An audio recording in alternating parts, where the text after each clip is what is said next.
పిఠాపురం ఉప ముఖ్యమంత్రి కొణిదెల పవన్ కళ్యాణ్ గారి నియోజకవర్గం. ఈ నియోజకవర్గం తన సొంత నియోజకవర్గంగా భావించి రాబోయే కాలంలో కూడా ఇక్కడి నుంచే పోటీ చేయటం ద్వారా దీన్ని నర్చర్ చేసుకోవాలని పవన్ కళ్యాణ్ గారు ప్రయత్నిస్తున్నట్టుగా మనకు ఈ మధ్యన జరిగిన కొన్ని సంఘటనల ద్వారా అర్థమవుతుంది. ఆయనకు ప్రధాన అనుచరుడైనటువంటి మనోహర్ గారు కూడా ఇది పవన్ కళ్యాణ్ గారి అడ్డా అనేటువంటి మాట పలు సందర్భాల్లో ఉపయోగించడం జరిగింది.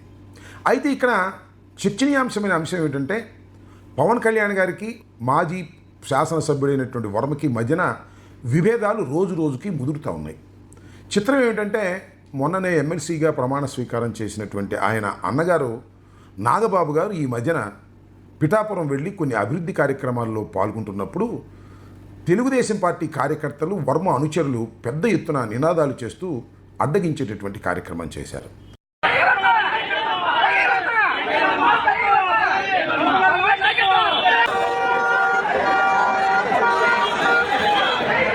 దీనివల్ల ఇరు వర్గాల మధ్యన తోపులాటల దాకా వచ్చింది. చివరికి పోలీసులు కలుగ చేసుకొని చెదరగొట్టి సర్దవలసినటువంటి పరిస్థితి ఏర్పడింది.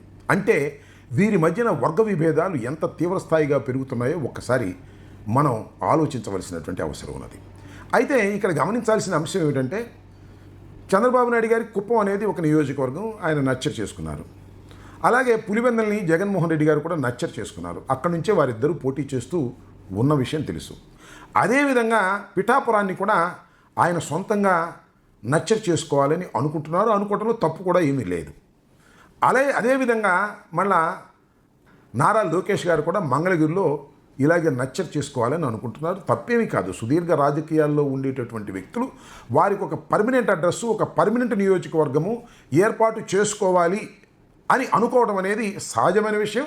అలా చేసుకున్నటువంటి సందర్భాలు కూడా మన ముందు కోకొల్లలుగా ఉన్నాయి. కాబట్టి పవన్ కళ్యాణ్ గారు పిఠాపురం తన సొంత నియోజకవర్గంగా భావించి దాన్ని అభివృద్ధి చేసి ఎప్పుడు నిలబడ్డా నేను అక్కడే గెలవాలి అనేటువంటి కోరిక ఉండటం అనేది చాలా సహజమైనటువంటి అంశం. అయితే ఇక్కడ జరుగుతున్నటువంటి అంశం ఏమిటంటే పిఠాపురం తన సొంత నియోజకవర్గంగా ఆయన భావిస్తున్నా ప్రజలు అక్కడ ఆయనకి అనుకూలంగా లేకపోవడానికి గల కారణాన్ని ఆయన గమనించలేకపోతున్నాడు. దానికి కారణం వర్మ అంటే తెలుగుదేశం పార్టీకి చెందినటువంటి వ్యక్తి. వర్మకి పవన్ కళ్యాణ్ గారికి మధ్యన అగాధం పెరుగుతుంది. తగ్గించే ప్రయత్నం ఏమైనా చేస్తున్నారంటే తగ్గించే ప్రయత్నం చేయటం లేదు. ఏదో ఒక విధంగా వర్మను సెటిల్ చేసుకోవటం ద్వారా మాత్రమే ఆ నియోజకవర్గంలో ఆధిపత్యాన్ని వారు పొందగలుగుతారనే విషయాన్ని గ్రహించుకోకుండా వర్మను రెచ్చగొట్టడమో ఘర్షణకు దిగటమో ఈ రకంగా చేయటం ద్వారా వర్మను ఏదో తొక్కేయాలని ప్రయత్నం చేస్తున్నారు. ఇది సాధ్యపడేటటువంటి అంశం కాదు రాజకీయాల్లో.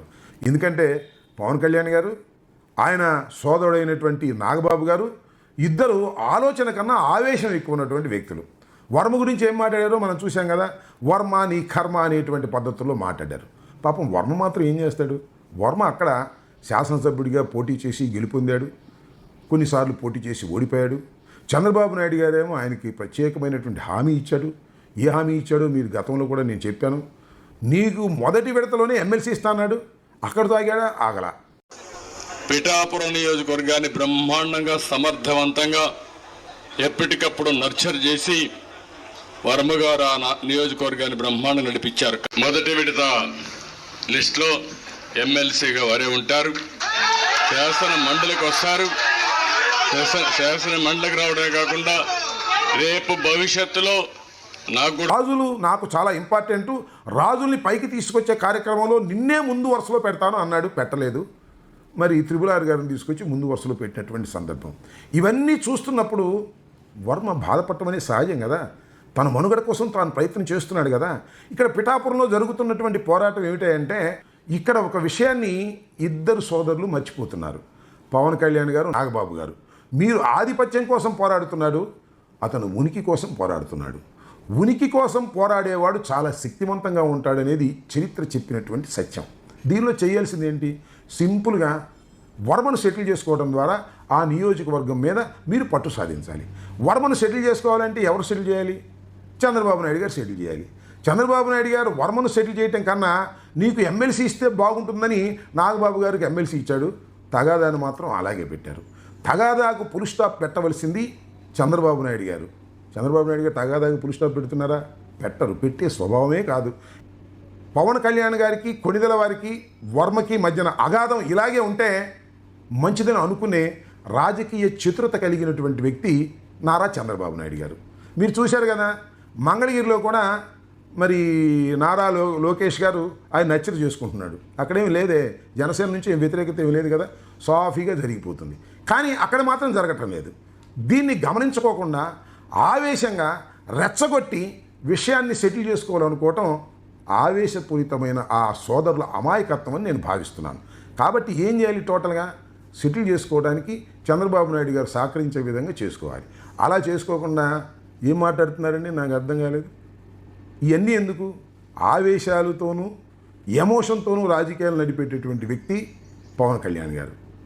ఆలోచనతోనూ కుట్రలతోనూ కుతంత్రాలతోనూ రాజకీయాలు నడిపే వ్యక్తి చంద్రబాబు నాయుడు గారు. చూశారు కదా, మొన్న బహిరంగ సభలోనే చెప్పాడు, నాకు ఆ సత్తా లేదు, ఆ సత్తా లేకపోవటం వల్లనే నేను చంద్రబాబు నాయుడు గారికి సపోర్ట్ చేస్తున్నాను, నాకు ఆ సత్తా ఉంటే సపరేట్గానే ఉండేవాడిని అని చేతులు ఎత్తేసాడు. ఇది ఎంత బలహీనత చెప్పండి.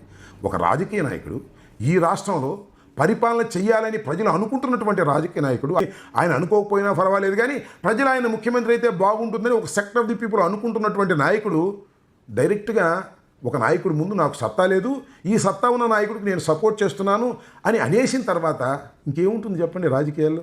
ఇంత అమాయకంగా, ఇంత ఆవేశంగా, ఇంత ఎమోషన్గా రాజకీయాలు చేయటం చూస్తుంటే ఒక విధంగా పవన్ కళ్యాణ్ గారి అమాయకత్వాన్ని చూసి జాలిపడాలని అనిపిస్తుంది. కాబట్టి ఇక్కడ నేను యాతావాత చెప్పదలుచుకుంది ఏంటంటే, అఫ్కోర్స్ పవన్ కళ్యాణ్ గారు పిఠాపురాన్ని నచ్చ చేసుకోవచ్చు, తప్పలేదు.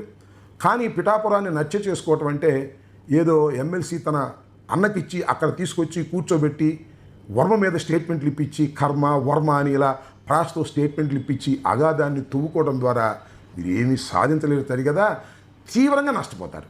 కాబట్టి ఫస్ట్ ఆఫ్ ఆల్ మీరు చేయాల్సింది, ఇది ఉచిత సలహా అనుకోండి, పాటిస్తే పాటించండి, లేకపోతే లేదు.